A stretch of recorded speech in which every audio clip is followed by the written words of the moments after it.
ជាតិខ្មែរមានទេវតាថែចៃយោព្រះរាជាណាចក្រកម្ពុជាជាតិសាសនាព្រះមហាក្សត្រ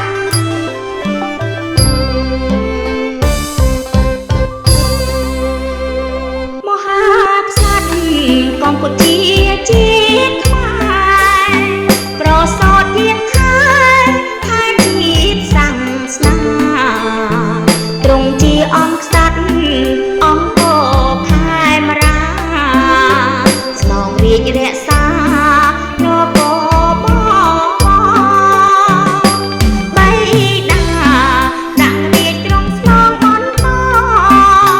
រាជបុត្រស្មោះសរបម្រើប្រ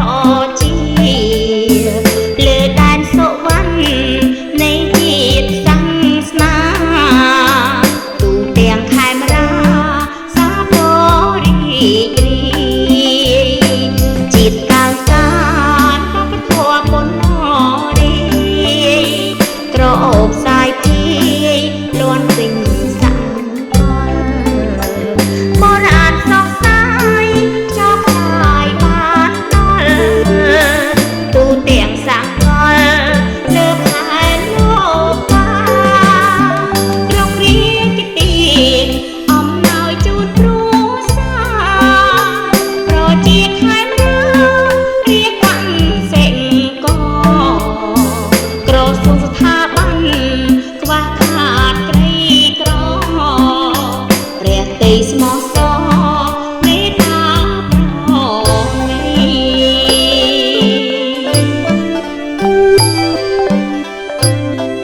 សូមថ្វាយព្រះពរព្រះអង្គសូមព្រះអង្គមានព្រះជន្មយឺនយូរក្សត្រនរោត្តមសីហមុនីព្រះអង្គជាទីភ្នំដល់កូនចៅចៅទួតចៅលួតចៅលាតទៅ